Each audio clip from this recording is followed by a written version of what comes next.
अस्सलाम वालेकुम, welcome to the ferry public girls high school. Class 8 के मैथमेटिक्स के लेक्चर में आज हम करेंगे एक्सरसाइज 2.8।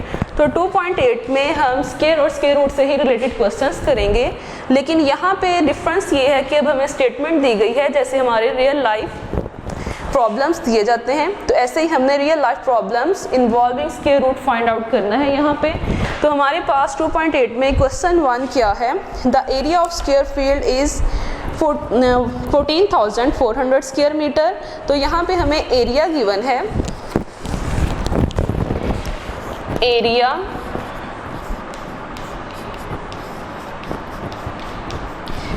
गिवन है 14,400 स्क्वायर मीटर। उसके बाद है find the length of the side of square. तो हमें यहाँ पे साइड फाइंड आउट करनी है, साइड ऑफ एरिया, या आप इसको दूसरे वर्ड्स में ये भी कह सकते हैं length of the side find out करें। तो यहाँ पे हमारे पास एरिया क्या है और एरिया ऑफ स्क्वायर क्या है। लेट्स सपोज मेरे पास है एक स्क्वायर। स्क्वायर हमारे पास एक ऐसी शेप होती है जो जिसकी चारों साइड्स हमारे पास चारों लेंथ उसकी इक्वल होंगी। लेट कर लेते हैं कि मेरे पास यहाँ पे जो एक लाइन उसकी लेंथ है वो है x और उसकी ब्रेथ भी x है। तो यहाँ पे क्योंकि ये दोनों इक्वल हैं तो इसलिए दोनों को ही हम x का नेम देंगे। तो एरिया का हमने पढ़ा था कि एरिया क्या होता है, formula area is equal length multiply by breath. तो लेंथ मेरे पास है x मल्टीप्लाई x, तो ये बनेगा x का स्क्वायर। तो अगर मुझे इसकी साइड फाइंड आउट करनी है, इसकी एक साइड या इसकी एक लेंथ फाइंड आउट करने का मतलब ये है कि मुझे यहाँ पे एरिया का स्क्वायर रूट लेना है। एरिया का स्क्वायर रूट अगर हम लेते हैं, एरिया का स्क्वायर रूट लेने से मेरे पास लेंथ निकल आएगी और ये मेरे पास निकलेगा यहाँ से x, और मुझे यही x यानी एक साइड की लेंथ फाइंड आउट करनी है। तो यहाँ से हमें आइडिया हो जाएगा कि हमें कैसे क्वेश्चन सॉल्व करना है। तो इसमें हम स्टार्ट करते हैं। Area is equal 14,400 square metre. तो यहाँ पे इसकी लेंथ फाइंड आउट करने के लिए हम इसका स्क्वायर रूट लेंगे, टेकिंग स्क्वायर रूट। तो ये बनेगा 14,400 का स्क्वायर रूट। तो यहाँ पे हम देख सकते हैं कि हमारे पास स्क्वायर रूट हमने फाइंड आउट करना है। तो आपकी मर्ज़ी है, आप इसको प्राइम फैक्टराइजेशन मेथड से सॉल्व करें या डिवीज़न मेथड से सॉल्व करें। तो इसको मैं यहाँ पे डिवीज़न मेथड के साथ सॉल्व करूँगी। इसके सबसे पहले पेयर बनाएंगे। तो यहाँ पे मेरे पास सिंगल जो डिजिट बनता है वो है 1। तो 1 को अगर मैं 1 के साथ सोल्व करूँगी तो मेरे पास आएगा 1। तो यहाँ पे ये बनेगा 0। तो 0 लिखने की ज़रूरत नहीं है, तो मतलब 44 को मैं यहाँ पे नीचे उतार सकती हूँ। यहाँ पे 1 में 1 ऐड किया तो ये 2 बनेगा। 2 को अगर मैं 2 के साथ मल्टीप्लाई करती हूँ, मीन टू से 22 को 2 से मल्टीप्लाई करने से वो 44 आएगा। अब यहाँ पे मेरे पास क्या नीचे है ज़ीरोस, और क्वेश्चन मेरा यहाँ पे एंड हो चुका है। मज़ीद हम इसको नहीं सॉल्व कर सकते। अगर हमारे पास स्क्वायर रूट में 2 डिजिट्स अगर 0 हों और उसको हम नीचे उतारें, तो हमारे पास 2 डिजिट्स को सॉल्व करने के लिए हम 1 0 को ऊपर शिफ्ट करते हैं। तो यहाँ पे हमारे पास इसका आंसर अब बना है 120 metre. 14,400 square metre is equal 120 metre. तो ये इसका आंसर होगा। तो मीन टू से मेरे पास लेंथ निकली है 120 मीटर। इसी तरह मैं यहाँ पे क्वेश्चन करूँगी, क्वेश्चन नंबर 5। क्वेश्चन नंबर 5 है the area of a circular region is 616 square decimetre, find its radius. तो हमें इसका रेडियस फाइंड आउट करना है।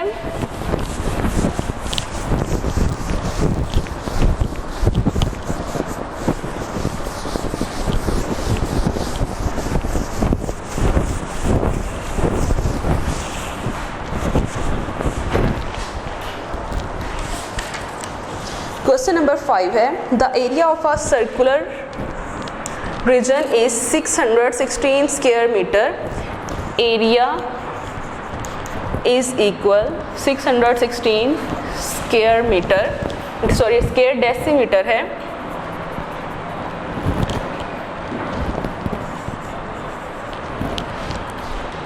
उसके बाद है रेडियस में फाइंड आउट करूंगी और यहाँ पे हमें पाई की वैल्यू गिवन है, पाई अप्रॉक्सीमेटली इक्वल है 22 डिवाइडेड बाय 7 के। सम टाइम क्वेश्चंस में ऐसे भी होता है कि आपको पाई की वैल्यू गिवन नहीं होती, तो यहाँ पे ये आपको खुद याद होनी चाहिए कि पाई की वैल्यू हमारे पास क्या होती है 22 डिवाइडेड बाय 7। अगर आप इसको डेसिमल में लिखना चाहें तो ये बनती है 3.14। तो यहाँ पे एरिया ऑफ स्क्वायर हमारे पास इक्वल होगा और एरिया ऑफ सर्कुलर रीजन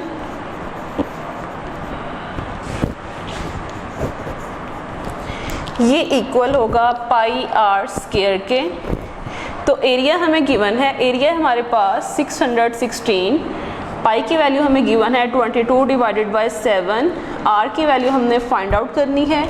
यहाँ पे ये 7 डिवाइड हो रहा है, लेफ्ट साइड पे शिफ्ट होने पे ये मल्टीप्लाई करेगा, यहाँ पे 22 मल्टीप्लाई हो रहा है तो ये डिवीज़न में कन्वर्ट होगा और यहाँ पे ये हमारे पास आर स्क्वायर एक साइड पे रह जाएगा। हमें जो वैल्यू फाइंड आउट करनी है कोशिश करते हैं हम उसको एक साइड पे रखने की और उसके साथ जो भी वैल्यूज़ मल्टीप्लाई या डिवाइड हो रही हों उनको दूसरे साइड पे शिफ्ट करें। अगर मैं इसको 2 के साथ डिवाइड करती हूँ तो ये मेरे पास बनेगा 308 और मज़ीद 11 के साथ इसको डिवाइड करने पे ये आएगा 28 मल्टीप्लाई 7 इक्वल है आर स्क्वायर, तो ये बनेगा 196 इज़ इक्वल आर स्क्वायर। लेकिन यहाँ पे मुझे वैल्यू फाइंड आउट करनी है जस्ट आर की, तो यहाँ पे आर स्क्वायर को मैं सोल्व करूँगी। स्क्वायर को ख़त्म करने के लिए हम स्क्वायर रूट लेंगे, टेकिंग स्क्वायर रूट 196 का स्क्वायर रूट, आर का स्क्वायर और स्क्वायर रूट से कैंसिल आउट होगा। तो यहाँ पे ये अगर इसको हम सोल्व करते हैं तो ये 14 का स्क्वायर बनता है, स्क्वायर रूट से कैंसिल आउट होने पे ये बनेगा 14 डेसीमीटर। तो यहाँ से हमारे पास आर की वैल्यू निकल आई है, तो यही हमारा आंसर होगा। इस तरह हम करेंगे question number 10, sorry question number 9 हम करेंगे। क्वेश्चन नंबर 9 हमारे पास क्या है,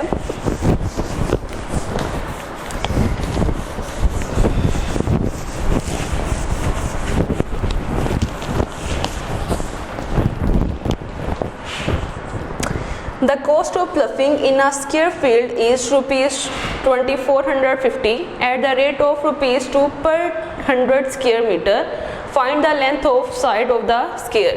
यहाँ पे भी वही हमारे पास मेथड है कि हमारे पास एक स्क्वायर फील्ड है और अगर इसकी उन्होंने कहा है कॉस्ट ऑफ प्लफिंग हमने फाइंड आउट करनी है। अगर हमें 100 स्क्वायर मीटर पे उसकी प्लफिंग करने के ₹2 यूज़ करना पड़ रहे हैं तो हमें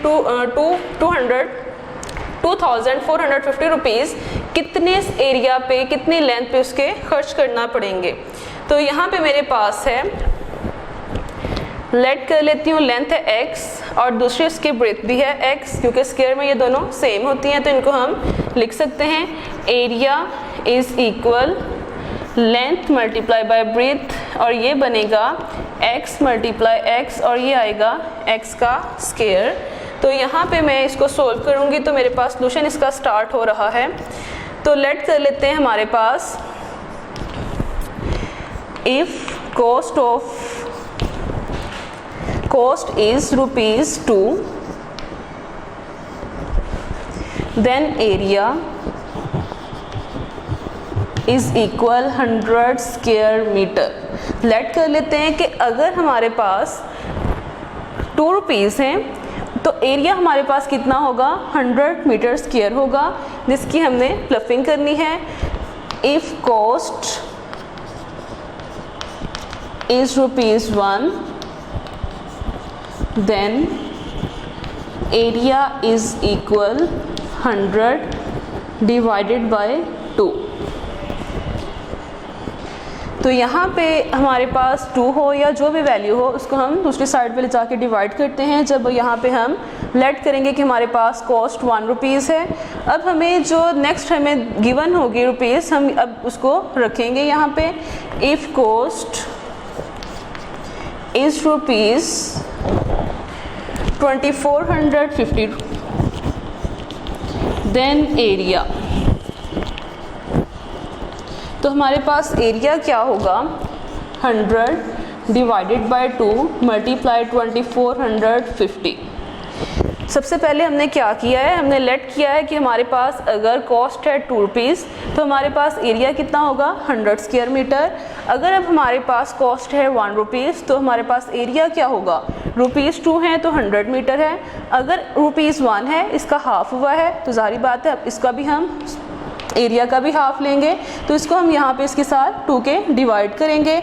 अगर हमारे पास कॉस्ट है ₹2450 तो एरिया हमारे पास क्या होगा, इसके हाफ और इसके साथ हम मल्टीप्लाई कर देंगे इसको।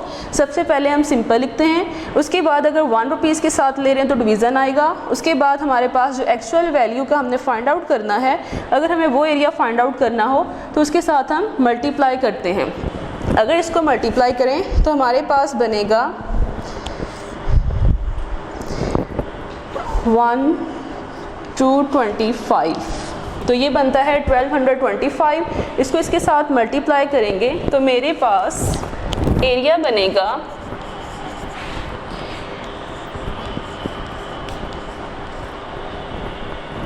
1,22,500 मीटर स्क्वायर। तो अब हमने एरिया फाइंड आउट कर लिया है, लेकिन हमें क्वेश्चन के स्टेटमेंट के मुताबिक हमें फाइंड आउट करनी है लेंथ। तो लेंथ फाइंड आउट करने के लिए हम एरिया का स्क्वायर रूट लेंगे। Taking square root